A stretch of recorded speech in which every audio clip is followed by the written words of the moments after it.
Hey, my Juju Bees, welcome back to the channel. How are you guys doing today? It's Monday. Happy flipping Monday.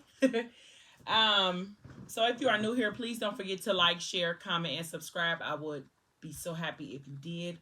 Um, and we're gonna jump, of course, into ethics still. If you are new here and you haven't been here for the ethic experience, I have discussed Moth to a Flame, which was the original when Ethic originally appeared, and then I also talked about I didn't go review the product plan, but I'll let you guys know that he was in the product plan. Then we did Ethic 1, which we have already finished, and now we're on Ethic 2, which both of my books came today. They were so late, so that's how come I haven't had them in the last two videos, but we're on Ethic 2 right now. So if you need to see what it looks like, if you have not gotten one, please go out and get it. It is a great, great, great, great series. It's my absolute favorite series. I'm not even kidding. So we're on Ethic 2 right now. Ethic 2 is it's rough, okay? We talked about how rough it is emotionally. Today I have a seafood boil, and I just got this from the Louis Seafood place by my house. Y'all would be mad if I left it in the bag. It'd be still hot if I leave it in there. I notice when I get to taking it out, I'll be messing up. So I'm gonna leave it in here today, y'all. So I just got crab legs, shrimp, potatoes, corn. And a Cajun butter sauce. So I left off with them being at the little thing that they have in Michigan. It was 1 month later, so 4 whole weeks of no communication between Messiah and Morgan. And so they had a fight. I said that part, I think, yesterday. And so Arya was trying to tell Morgan, like, don't believe her, girl. She could be saying anything. You know how girls can be. Blah, blah, blah. And then Morgan's like, nah, he a liar. Like, he basically been telling me one thing, and then now he out here living his life another way. So I got my wine glass. I told my daughter to give me some ice in the cup, y'all. This is what she brought. She down. She down with us. I said, can you give me a cup with some ice in it? This is what she brought me. My book loving wine glass. She down. She gang. She gang. So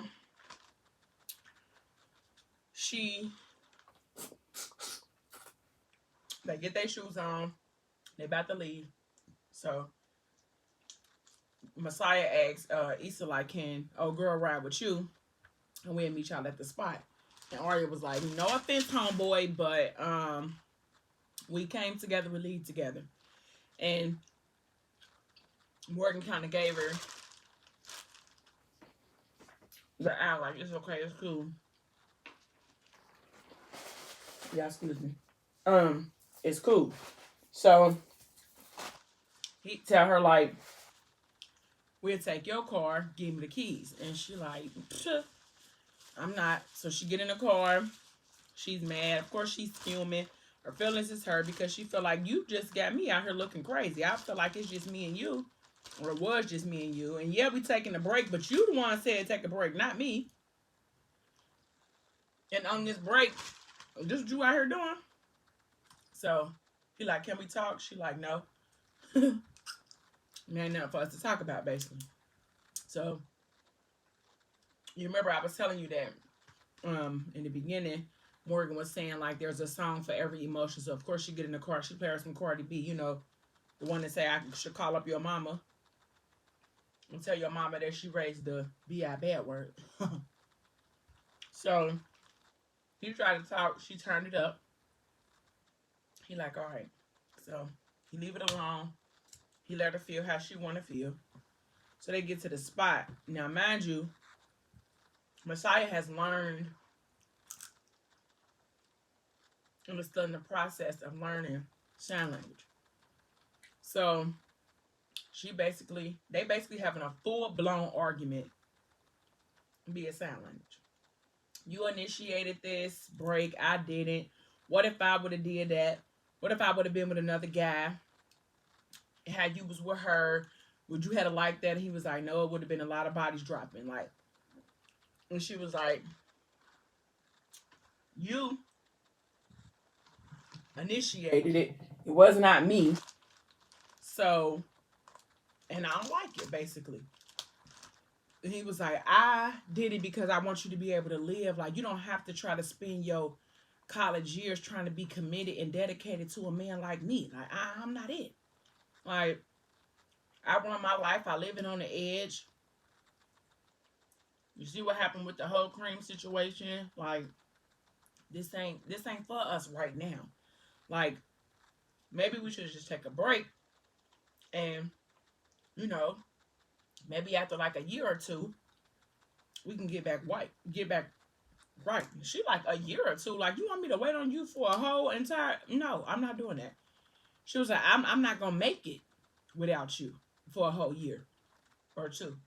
Like, how much figuring out do you need to figure out that a year or two is gonna take? And she like, I can't do that. And he like, Morgan, like, this is not healthy for us. Like, he was like, I want to trap you basically, like make you have a baby, so that I know that you come back. And he was like, and that's not right. Like, that's not love. That's possession. Like, he was like, and I don't want to do that. I don't want to, hold up your freedom and decide for you how your next couple of years of your life is gonna be. I don't want to do that, even though he does ultimately, but that's a whole nother story. But I don't want to do that. Like, and she like, just Messiah, there is no me without you. Like, I don't know, what love is gonna be like without you. So I don't want to take a break. And so he's like, well, because mind you, some of this argument they having via sign language. So Arya is uncomfortable because she confused. Issa confused because he don't nobody know what they saying but them. So he like, we gonna get up out of here and maybe go get something to eat so that y'all can have some privacy because we don't want to interrupt. And so Messiah gives her order, like, get her a lobster roll with ketchup, ranch on the side, all that stuff, french fries. And she's like, no, I don't want that. Give me some catfish with some macaroni and cheese, greens, some stuff she don't eat. Just because she want to be, look at that. Just because she wants to be stubborn, really. She's like, man, you ain't even going to eat that. And so she tried to give Issa her money. He's like, man, put that money back in your purse. And she's like, I can pay for my own food. He's like, I gave you that money, so either way, I'm paying for it. So Issa was like, don't worry about it. I use my own money. But I'm staying out of this. So they leave. So it's just her and Messiah there. So she basically trying to figure out why he want to take a break. She's trying to tell him, like, I love you so much, and why is it such a big deal for you to love me back? How come we just can't do what we've been doing and be how we've been? Why do we have to take a break? I don't want to take a break. I've loved you for so long, and I don't want to take a break. And then she started crying. And now he's like, oh, how about, please don't cry. Like, just do anything else besides cry. And so he explained to her, like, I don't want to take away your college years. It was like the same reason you ain't tell me why you was kissing the boy. And so she instantly got nervous, like, kissing what boy? And he like, the light skinned guy you was showing all your 32 teeth to. That's who. And then she was like, that's why you mad? He like, He was like, I shouldn't be. He was like, that's what I mean. You in college, you should be able to do that kind of stuff. He was like, but the thing about it is that you didn't tell me. He was like, you called and tell me about everything else, from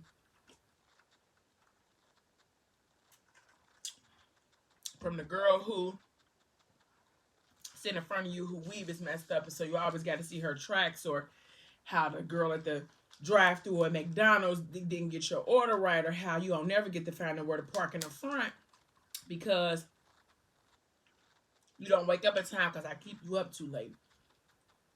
Or you call me once a month to put in your order of what you need when it's that time. He was like, you call and tell me about every insignificant thing in your life. Try and call me and tell me you kissed that boy. She's like, because I didn't want you to be mad. I didn't want you to be upset. He was like, and that's what I'm saying. Like, you should be able to do that without worrying about, your loyalty to me. So she's still crying. Like, I don't want to do this. I don't want to do it with nobody else. This ain't going to work for me. I just want you to be able to love me. And I want to be able to love you. So she crying. And he like, don't cry. Please don't cry. But in his mind, he's battling with, like I said, he's 25 years old. He's lived some of his life.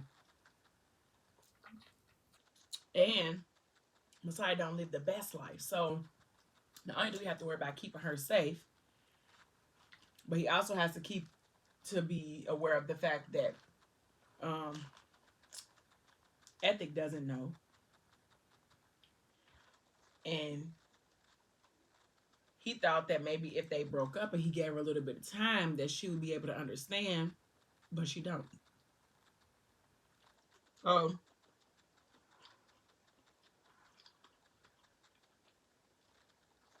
he said, forget it.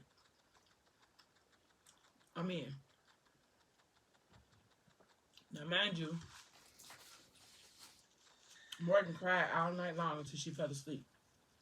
And he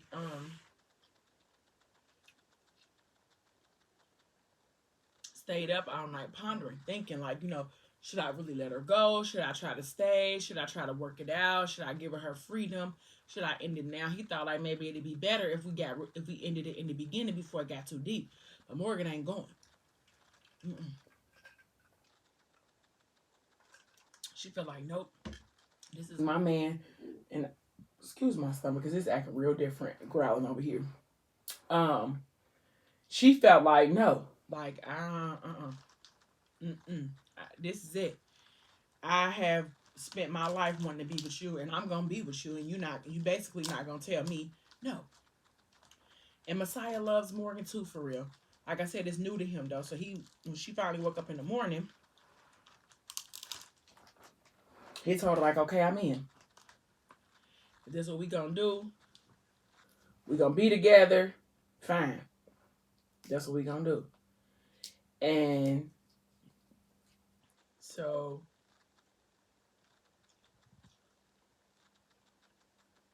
they working it out. They got back together. So I can't remember what happened after this. So I'm gonna go back to Ethic and Alani real fast. So we flash back to Ethic and Alani. He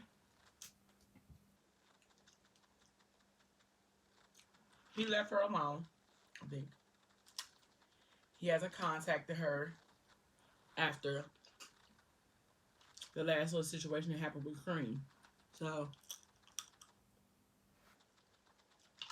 he at the shop. I told you in the beginning that Ethic owns like a body shop. Couple body shops, couple businesses he owns, but a body shop is one of them. And he had been refurbishing one of these cars.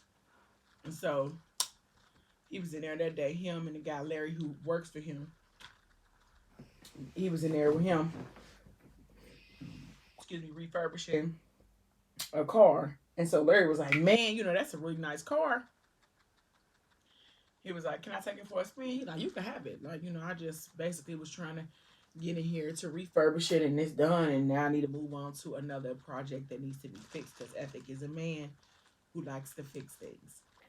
And so since he can't fix his relationship with Alani, that car is the next best thing. So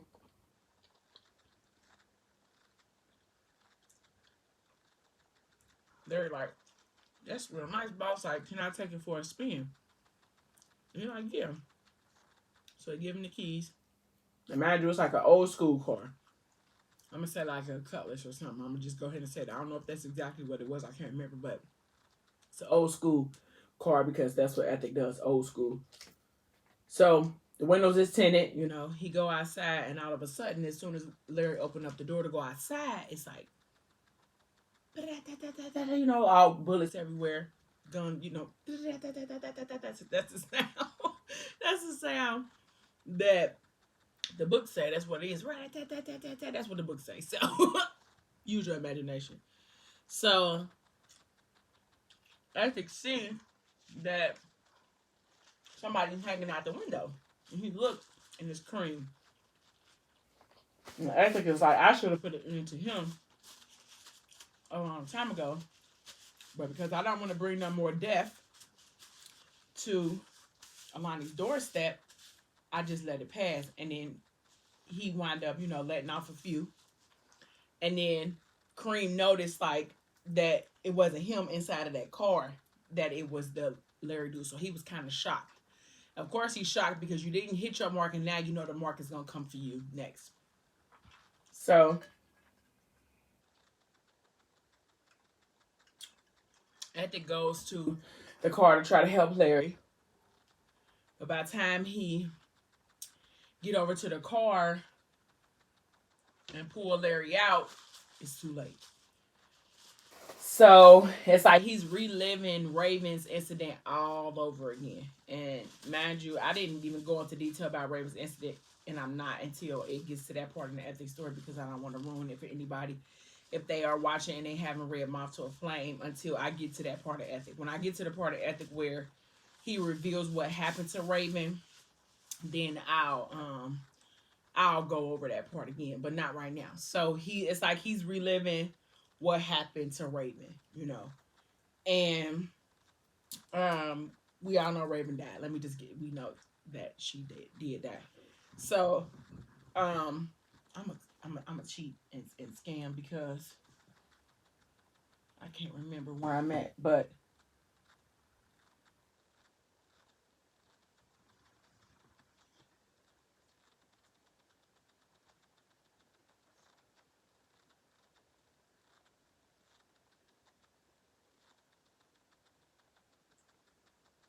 um, that's the argument that I was just talking about, y'all. Sorry.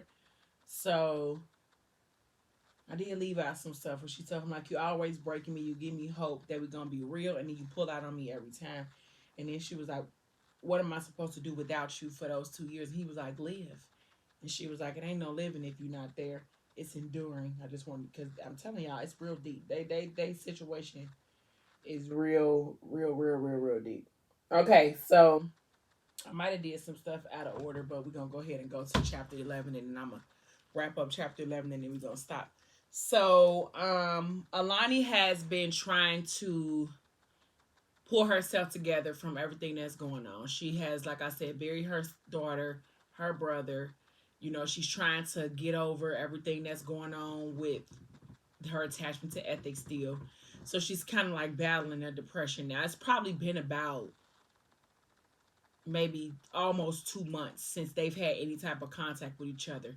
And she notices that she's battling this depression and just like getting the best of her. She sleeping all the time, you know, she's hungry but she won't eat. She's nauseous but she don't eat nothing, so it's not like she's throwing anything up. And she like, this is just a lot. Like, I know I'm depressed and I know I'm going through a lot, but why is it the feeling so heavy and so intense? So she wakes up and she gets some water, and then she notices like a tampon under her sink, and she's like, oh, when is the last time that I've actually had my menstrual cycle? So then she starts to panic, like, oh my God, no, no, no, no, no, no, no, no, no, no, no, no, no, no, no, no. Like, please, I cannot have a baby by him. Now, mind you, Alani has, well, we found out that Alani has endometriosis. And so it's hard for her to conceive a baby. It was hard for her to conceive Kenzie, and they worked really hard or tried really hard to conceive Kenzie, and then And then, of course, Kenzie passes away. So she gets dressed, throw on a baseball cap, because she like, oh, I can't wait to find this out. Like, I need to know. So she go to the corner store, basically. And she takes a test right there in the bathroom of the place. And she has a mental breakdown because it comes back positive. So now she's pregnant with ethics baby. And she said it would just be her luck, that she been struggling all this long time to have children, and ethic against endometriosis. Ethic wins endometriosis 0. So she finds out that she's with child, and she instantly panics, like, oh no, I can't have a baby, you know. And then she's like, Lord, how can you trust me with another kid? Babies are angels, but how can you trust me with one when I didn't properly take care of the first one? So she battling. She decides, like, I can't do this. I can't have no baby with him. I just cannot. So she makes an appointment to go to the clinic to terminate the pregnancy. So that's a struggle in itself for her, because she's struggling because it takes her so much effort to get pregnant, and the very first time that her and Ethic are together, she is pregnant. No effort, no trying, it's just effortless, and now they've created this baby. So she's struggling, like, should I have the baby that was created out of this love, or am I going to go ahead and terminate the pregnancy because I can't handle being attached to him permanently for the rest of my life, because he took something so great from me. So it's an emotional roller coaster for her. She's already on this emotional roller coaster because of the situations that she has dealt with prior to, as far as Kenzie is concerned, and as far as trying to get rid of emotions of Ethic, as far as trying to figure out, handle the emotions of Cream. It's just like a lot on her, She don't have no money. She don't have no job. Like, it's just one thing after another for poor little Alani. So she is trying to talk. The nurses are trying to tell her, ask her, is this something that she really wants to do? And she's like literally having a panic attack on the table. So she's like, you have to get it out of me. You have to get it out of me. Like, I cannot do this. You have to get it out of me. So they wind up giving her like a sedative so that they can go ahead and perform the procedure. So she goes, gets done, she gets dressed, she goes back home. And when she pulls up to her house, Ethic is outside of her house. Now, mind you, Ethic has came to check on her because he went to check on her grandmother or her nanny in the hospital, and noticed that nobody was there to see her. Like, nobody was there to check up on her. Her bedpan was overflowing. They just wasn't taking care of Nanny at all. And he went in there and he was livid. Like, I open these blinds, get her some care. Where's the massage people to massage her hands? I'll pay you whatever I need to pay y'all, but y'all need to get in here. Y'all need to take better care of her because this is terrible. Then it was saying like her bill hadn't been covered. So he instantly was like, well, if this is how her room looks, and because the lady was like, oh, she got a visitor. And he was like, nobody comes to see her. And they were like, no, nobody has been here in weeks. And he was like, well, Alani, in his mind, he like, well, if Alani ain't been here, then where is she at? Like, is she okay? He like, oh, well, I got to check on her. So after he take care of everything at the hospital with Nanny, he take her hospital bills, put his card on file so that they can take care of all of the, medical needs and all of the monetary part that needs to be taken care of. He goes to check on Alani. So it just so happened to be the day she comes from the clinic, and he's there, and she is like, no, like, out of all the days of the world for you to come and check on me, you ain't checked on me in all these weeks that's done went past 6-7 weeks done went by, and you ain't checked on me. Why did you pick today to come and check on me? I'm emotionally overloaded, and today is just not a good day. She told me, like, you gotta go, you can't sit here, you gotta leave me alone.